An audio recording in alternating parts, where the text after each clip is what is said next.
નમસ્કાર દર્શક મિત્રો, હું શીતલ મહેતા ન્યૂઝ ઓફ કચ્છમાં આપનું સ્વાગત છે। જોઈએ આજના સમાચાર। દેશી ગાયના છાણ ગોબરથી સ્નાન કરવા માટે રામપર વેકરામાં 108 લોકો ઉમટી પડ્યા। ગાયના ગોબરના ફાયદા સમજાવ્યા।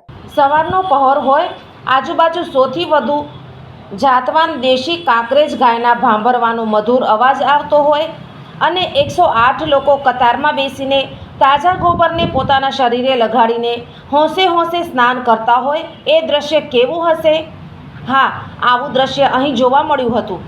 રાષ્ટ્રીય સ્વયંસેવક સંઘની ગૌસેવા ગતિવિધિ પશ્ચિમ કચ્છ અને રામપર વેકરા સ્થિત તપોવન ધામના સંયુક્ત આયોજનથી આવો જ અનોખો પ્રયોગ થયો અને તપોવન ધામના સંચાલક દેવચરણ દાસજી સ્વામી અને ગૌસેવા ગતિવિધિના સૌરાષ્ટ્ર પ્રાંત સંયોજક મેઘજીભાઈ હિરાણી દ્વારા શાસ્ત્રોના શ્લોક અને તેના લાભની વાતો સાથે 8 વર્ષના બાળકથી લઈને 60 વર્ષની વય અને વિદ્યાર્થી, વૈજ્ઞાનિક, વેપારી, સરપંચ, શિક્ષક, મજૂર, ખેડૂત, ગૌપાલક સાથે સામાજિક અને ધાર્મિક આગેવાનો સહિતના 10 સંત અને 98 અન્ય લોકોની કુલ 108 જેટલી મોટી સંખ્યાએ જ્યારે શરીરમાં એકાદ કલાક સુધી આ મિશ્રણને બરોબર રગડ્યા પછી સાદા પાણીથી સ્નાન કરીને પોતાના અનુભવ વર્ણવ્યા। તેમાં જાણવા મળ્યા મુજબ આવા પ્રયોગોથી વર્તમાન યુવા અને નવી પેઢીનું ગાય સાથેનું જોડાણ વધે છે અને શાસ્ત્ર તથા વિજ્ઞાન પ્રમાણિત ગોબરના લાભ જાણીને સુખ પણ દૂર થાય છે। સંત શ્રી દેવચરણ સ્વામીએ જણાવ્યું કે જય ગૌ માતા, નમસ્કાર, જય શ્રી સ્વામિનારાયણ। આજ રોજ દિનાંક 10/8/2025 પશ્ચિમ કચ્છ વિભાગ ગૌસેવા ગતિવિધિ એવં તપોવન ધામ તપોવન ગૌશાળા આયોજિત પંચગવ્ય સ્નાનનો પવિત્ર શ્રાવણ મહિનામાં કાર્યક્રમ રહ્યો। કુલ મળીને આ 60 થી 65 જણા માટેનું આયોજન હતું, પણ રજીસ્ટ્રેશન અને લોકોનો ઉત્સાહ જોઈ આની અંદર કુલ મળીને 10 સંતો અને 91 લોકો એટલે 101 જણાએ ગોબર સ્નાન કર્યું, એટલે કે પંચગવ્ય સ્નાન કર્યું। પંચગવ્ય સ્નાનની અંદર ગોબર, ગૌમૂત્ર, ઘી, દૂધ અને દહીં આ ગાયના 5 તત્વોનું સપ્રમાણ મિશ્રણ કરી અને સ્નાન કરવાનું હોય છે। આનાથી શારીરિક, માનસિક, આરોગ્ય અને આધ્યાત્મ આ ચારે વસ્તુનો લાભ થતો હોય એવું અનેક જગ્યાએ કહેલું છે, લોકોએ સાંભળેલું છે, વાંચેલું પણ છે અને વિચારેલું પણ છે। પણ આ પંચગવ્ય સ્નાન કાર્યક્રમથી જે લોકો આ સ્નાન કર્યું તેમને બધાને આ ચારે પ્રકારનો અનુભવ થયો તેવું તેઓએ તેમના અનુભવ કથનમાં કહ્યું। આમાં ડોક્ટરો રહ્યા, શાળાના પ્રધાન આચાર્યો રહ્યા, કેટલાય ઉદ્યોગપતિઓ, શ્રેષ્ઠ વ્યવસાય કરતા લોકો પણ જોડાયા, સાયન્ટિસ્ટ કક્ષામાં સુધીના પણ લોકો આ આપણી વચ્ચે રહ્યા અને એમને સામાન્ય ખેડૂતથી માંડી અને ઉપલા વર્ગ સુધીના લોકોને પણ જીવન જીવવા માટે પવિત્રતા, સ્વાસ્થ્યની ખાસ જરૂર હોય છે અને એ સ્વાસ્થ્ય અને પવિત્રતા આ પંચગવ્ય સ્નાન આપી શકે છે એવી બધાએ એક સુરે સ્વીકાર્યું। તો આવું પંચગવ્ય સ્નાન ગૌસેવા ગતિવિધિના માધ્યમે સમગ્ર રાજ્યમાં થતું રહે એવો બધાએ અનુરોધ પણ કર્યો અને આ તપોવન ધામમાં દર મહિને આ પ્રકારનું પંચગવ્ય સ્નાન થાય એવી પણ લોકોએ માંગણી કરી છે।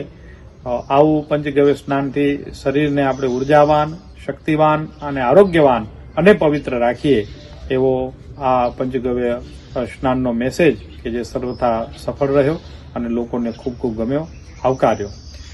બીજી એક વાત કરી દઉં તો ગોબરના સુગ વિશેની। ગોબરમાં કોઈ પણ પ્રકારની સુગ હોતી નથી। આવેલા પ્રાય મોટા ભાગના લોકોને આ વિષય સ્પર્શ્યો હતો, પણ જ્યારે સ્નાન કરવાની શુભ શરૂઆત થઈ એટલે આમને કોઈ પણ ઠેકાણે રત્તી માત્ર આ અહેસાસ આવ્યો નહીં અને આખા શરીરમાં વાળથી માંડી અને શરીરના સંપૂર્ણ અંગો તાજગી સભર તેમજ એકદમ તેજસ્વી એમને લાગી રહ્યા છે એવું તેમને અનુભવ કથનમાં કહ્યું। તો જ્યારે જ્યારે લોકોને સમય મળે ત્યારે ઘરે પણ આ પંચગવ્ય સ્નાન થઈ શકે એ વિધિ પણ અહીંયા સૌરાષ્ટ્ર પ્રાંત વતી એવા ગૌસેવા ગતિવિધિના પ્રાંતના સંયોજક મેઘજીભાઈ હિરાણીએ બધાને શીખવ્યું અને સૂચન કર્યું. અસ્તુ. જય ગૌ માતા. 2 મહિના પહેલા માત્ર 29 લોકો સાથે અંજારના રાયમલધામ ખાતે થયેલા આ પ્રયોગની સફળતાથી પ્રેરાઈને તપોવનધામ ખાતે આ વધુ આયોજન થયું અને લાભ લેનાર સૌએ દર મહિને આવું આયોજન કરવાનો આગ્રહ કર્યો. એટલે આગામી 7 સપ્ટેમ્બર રવિવારનો દિવસ નિશ્ચિત પણ થઈ ગયો છે.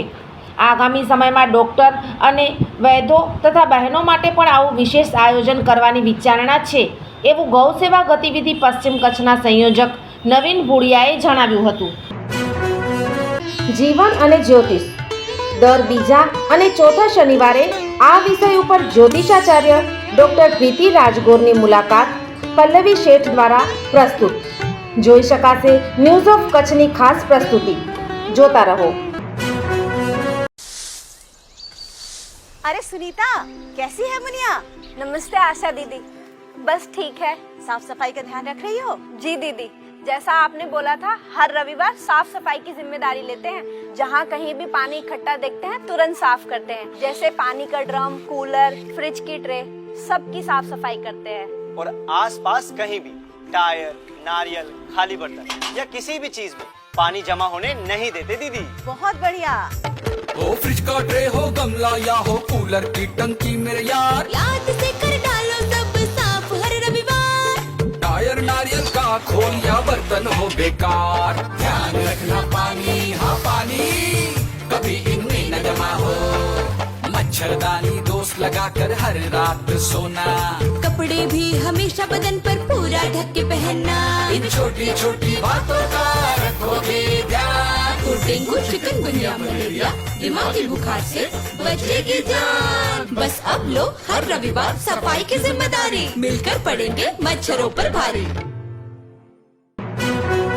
દર્શક મિત્રો, આજે તારીખ 12 ઓગસ્ટ 2025 આ હતા આજના સમાચાર. આવતીકાલે ફરી મળીશું. ત્યાં સુધી મને રજા આપશો. નમસ્કાર.